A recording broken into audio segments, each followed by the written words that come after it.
पिछली वीडियो में हम इंडक्शन मोटर से संबंधित कुछ इम्पॉर्टेंट क्वेश्चन को देखे थे। इस वीडियो में हम सिंक्रोनस मोटर से संबंधित कुछ इम्पॉर्टेंट क्वेश्चन को देखेंगे। चलिए स्टार्ट करते हैं। आज का पहला क्वेश्चन है, वह इलेक्ट्रिक मोटर जिसमें रोटर और स्टेटर दोनों फील्ड एक ही स्पीड पे घूमते हैं उसे क्या कहते हैं। मतलब वह कौन सी मोटर है इसमें रोटर और स्टेटर फील्ड दोनों एक ही स्पीड पे घूमते हैं, तो वह कौन सी मोटर है? Synchronous motor. तो इसका ऑप्शन क्या हो जाएगा? डी। ठीक है, सिंक्रोनस मोटर में रोटर और स्टेटर दोनों एक ही स्पीड पे घूमते हैं। ठीक है, तो अगर दोनों एक ही स्पीड पे घूमेंगे तो इसका स्लिप क्या हो जाएगा? जीरो हो जाएगा, और स्पीड रेगुलेशन क्या होगा? उसका मान भी जीरो हो जाएगा। ठीक है, अगला क्वेश्चन देखिए, सिंक्रोनस मशीन में डैम्पर वाइंडिंग क्यों की जाती है? जो सिंक्रोनस मशीन होती है उसमें डैम्पर वाइंडिंग क्यों की जाती है? तो डैम्पर वाइंडिंग का काम जो होता है वह एलिमिनेट हंटिंग के लिए यूज होता है। इसका ऑप्शन क्या हो जाएगा? ए। हंटिंग को कम करने के लिए डैम्पर वाइंडिंग यूज की जाती है। ठीक है, और डैम्पर वाइंडिंग कहाँ पे की जाती है? रोटर में की जाती है। ठीक है, रोटर के पोल फेज में। ठीक है, हंटिंग क्या होता है? हंटिंग वो होता है जब रोटर में मैकेनिकल लोड बढ़ने पर उसके रोटर में स्टेबिलिटी क्या होती है? घट जाती है। ठीक है, तो उसको हमें कहते हैं उसको हम हंटिंग कहते हैं, और उसको कम करने के लिए हम डैम्पर वाइंडिंग का यूज करते हैं। ठीक है, अगला क्वेश्चन देखिए, डबल एक्साइटेशन मोटर किसे कहते हैं? तो डबल एक्साइटेशन मोटर किसे कहते हैं? सिंक्रोनस मोटर को ही डबल एक्साइटेशन मोटर कहते हैं। इसका ऑप्शन डी हो जाएगा। ठीक है, क्यों? क्योंकि इसके रोटर में 250 वोल्ट डीसी सप्लाई और स्टेटर में 3 फेज एसी सप्लाई दी जाती है। ठीक है, नेक्स्ट क्वेश्चन देखिए, सिंक्रोनस मोटर की स्लिप होती है, जो सिंक्रोनस मोटर होती है उसकी स्लिप कितना होती है? तो सिंक्रोनस मोटर की स्लिप कितना होनी चाहिए? जीरो होनी चाहिए। क्यों? क्योंकि जो सिंक्रोनस मोटर होता है वो सिंक्रोनस स्पीड पे चलता है। अगर स्लिप जीरो होगी तो स्पीड रेगुलेशन क्या होगा? उसका मान भी जीरो होगा। ठीक है, अगला क्वेश्चन देखिए, सिंक्रोनस मोटर किस पावर फैक्टर पे काम करता है? जो सिंक्रोनस मोटर होता है किस पावर फैक्टर पे चलता है? तो synchronous motor unity, lagging, leading सभी पावर फैक्टर यानी तीनों पावर फैक्टर पे सिंक्रोनस मोटर चलाया जाता है। ठीक है, इसका ऑप्शन डी हो जाएगा। अगला क्वेश्चन देखिए, निम्न में से कौन सा सिंक्रोनस मोटर का लाभ है? जो सिंक्रोनस मोटर का लाभ कौन सा है? जो सिंक्रोनस मोटर होती है वो क्या करती है? वो नियत गति से चलती है। ठीक है, इसका ऑप्शन क्या हो जाएगा? बी। क्यों? सिंक्रोनस मोटर की लागत तो अधिक होती है, सेल्फ स्टार्टिंग नहीं होती। इसमें कौन सा ऑप्शन हो जाएगा? बी वाला। सिंक्रोनस मोटर नियत गति से चलती है। ठीक है, अगला क्वेश्चन देखिए, सिंक्रोनस मोटर द्वारा विकसित यांत्रिक शक्ति किससे स्वतंत्र होती है? जो सिंक्रोनस मोटर होता है उसमें जो यांत्रिक शक्ति विकसित होती है वो किससे स्वतंत्र होती है? तो speed, field excitation, applied stator voltage, torque angle. तो क्या होता है इसका? स्पीड से स्वतंत्र होती है। ठीक है, तो इसका कौन सा ऑप्शन हो जाएगा? ए वाला। और जो फील्ड एक्साइटेशन होता है, अप्लाइड स्टेटर वोल्टेज होता है, और टार्क एंगल इससे स्वतंत्र नहीं होती है, इस पर डिपेंड करती है। अगला क्वेश्चन देखिए, 50 हर्ट्ज की सिंक्रोनस मोटर 500 आरपीएम पर गति कर रही, इसमें पोलों की संख्या क्या होगी? अगर आपको पोलों की संख्या निकालना है तो सबसे पहले क्या होगा? NS बराबर होता है, ठीक है, 120 F/P, और P बराबर निकालना है तो हो जाएगा 120, ठीक है, 500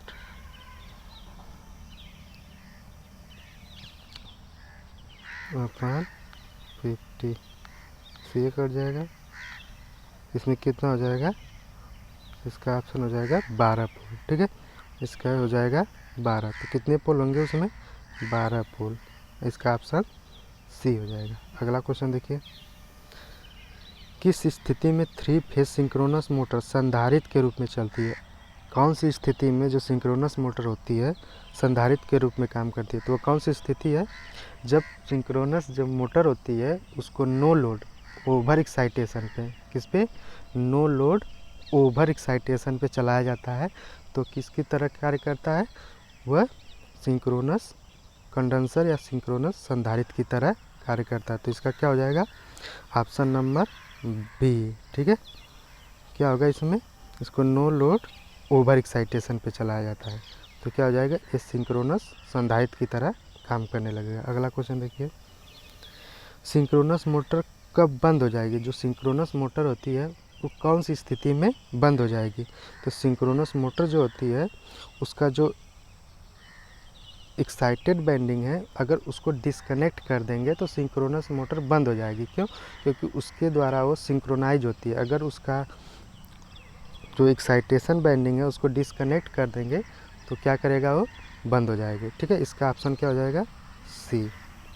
ठीक, इसका ऑप्शन सी हो जाएगा। अगला क्वेश्चन देखिए, सिंक्रोनस मोटर केवल चलती है, जो सिंक्रोनस मोटर होती है किस स्पीड पे चलती है? तो सिंक्रोनस मोटर केवल सिंक्रोनस स्पीड पे ही चलती है। तो इसका ऑप्शन क्या हो जाएगा? सी वाला। ठीक है, न ये सिंक्रोनस से कम स्पीड पे चलती है, न सिंक्रोनस से अधिक स्पीड पे चलती है, या केवल सिंक्रोनस स्पीड पे ही चलती। ठीक है, अगला क्वेश्चन देखिए, सिंक्रोनस मोटर का स्पीड रेगुलेशन होता है, जो सिंक्रोनस मोटर होता है उसका स्पीड रेगुलेशन क्या होना चाहिए? तो सिंक्रोनस मोटर का स्पीड रेगुलेशन 0 होना चाहिए। ठीक है, क्यों? क्योंकि जब वो सिंक्रोनस स्पीड पे चलेगी तो रोटर और स्टेटर दोनों के बीच में सापेक्ष जो गति होती है उसका मान क्या होता है? 0 होता है। ठीक है, तो इसका ऑप्शन डी हो जाएगा। अगला क्वेश्चन देखिए, 3 सिंक्रोनस मोटर में लोड को कांस्टेंट तथा एक्साइटेशन को घटाया जाए। अगर सिंक्रोनस मोटर को लोड को अगर कांस्टेंट कर दिया जाए और एक्साइटेशन को घटाया जाए तो क्या होगा? लोड को स्थिर करके अगर एक्साइटेशन को घटाया जाएगा तो पावर फैक्टर का मान क्या हो जाएगा? कम हो जाता है। ठीक है, तो इसका ऑप्शन क्या हो जाएगा? बी वाला। ठीक है, अगर लोड को वेरिएबल करके एक्साइटेशन को कांस्टेंट किया जाए तो भी पावर फैक्टर घटेगा। अगर लोड को कांस्टेंट करके एक्साइटेशन को बढ़ाया जाएगा तो क्या होगा? पावर फैक्टर बढ़ जाएगा। लेकिन लोड को कांस्टेंट करके और एक्साइटेशन को घटाया जाएगा तो पावर फैक्टर घटने लगेगा। ठीक है, इसका ऑप्शन बी हो जाएगा। अगला क्वेश्चन देखिए, अंडर एक्साइटेड सिंक्रोनस मोटर लेती है, जो अंडर एक्साइटेशन कंडीशन में जो सिंक्रोनस मोटर होती है क्या लेती है? तो वो क्या लेती है? लैगिंग पावर फैक्टर को लेती है। इसका ऑप्शन बी हो जाएगा। अंडर एक्साइटेशन कंडीशन में सिंक्रोनस मोटर जो होती है लैगिंग पावर फैक्टर को लेती है, और तो ओवर एक्साइटेशन में लीडिंग पावर फैक्टर को लेती है, और यूनिटी एक्साइटेशन या नॉर्मल एक्साइटेशन में यूनिटी पावर फैक्टर को लेती है। अगला क्वेश्चन देखिए, सिंक्रोनस मोटर की शाफ्ट किसकी बनी होती है? जो सिंक्रोनस मोटर होती है उसकी शाफ्ट किसकी बनी होती है? सिंक्रोनस मोटर की शाफ्ट जो होती है क्रोम स्टील की बनी होती है। तो इसका ऑप्शन क्या हो जाएगा? बी। ठीक है, अगला देखिए, 3 फेज सिंक्रोनस मोटर के डिलीट फेज को शॉर्ट सर्किट होने पर मोटर क्या होगा? अगर 3 फेज सिंक्रोनस मोटर है उसकी एक फेज को शॉर्ट कर देंगे तो क्या होगा? मोटर क्या होगी? अधिक गर्म हो जाएगी। क्यों? क्योंकि अगर शॉर्ट होने से वह स्टेटर अधिक करंट लेगा जिससे मोटर को गर्म कर देगा। ठीक है, इसका ऑप्शन ए हो जाएगा। अगला क्वेश्चन देखिए, सिंक्रोनस मोटर होती है, जो सिंक्रोनस मोटर होती है कैसी होती है?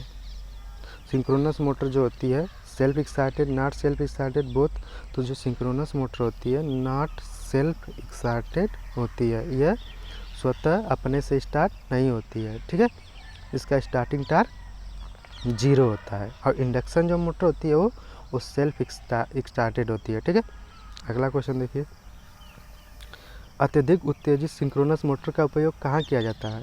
जो अत्यधिक उत्तेजित सिंक्रोनस मोटर का उपयोग कहाँ किया जाता है? जब no load over excitation synchronous motor का यूज पावर फैक्टर करेक्शन में किया जाता है। इसका ऑप्शन क्या हो जाएगा?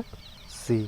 ठीक है, अगला क्वेश्चन देखिए, सिंक्रोनस मोटर में कौन सा लॉस लोड के साथ बदलता है? लोड के साथ कौन सा लॉस बदलता है? तो कॉपर लॉस जो होता है लोड के साथ बदलता है, और कोर लॉस स्थिर रहता है, वो लोड के साथ नहीं बदलता है। ठीक है, अगला क्वेश्चन देखिए, सिंक्रोनस मोटर की स्पीड कैसे बदली जाती है? जो सिंक्रोनस मोटर है उसकी स्पीड कैसे बदली जाती है? तो सिंक्रोनस मोटर की स्पीड को बदलने के लिए क्या किया जाता है? हमको फ्रीक्वेंसी को बदल के उसकी स्पीड को बदला जाता है। ठीक है, इसका ऑप्शन बी हो जाएगा। क्यों?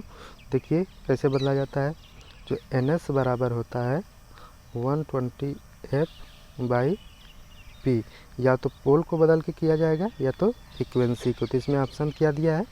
फ्रीक्वेंसी। ठीक है, नेक्स्ट क्वेश्चन देखिए। सिंक्रोनस मशीन में डैम्पर वाइंडिंग कहाँ यूज होती है? जो डैम्पर वाइंडिंग होती है कहाँ की जाती है?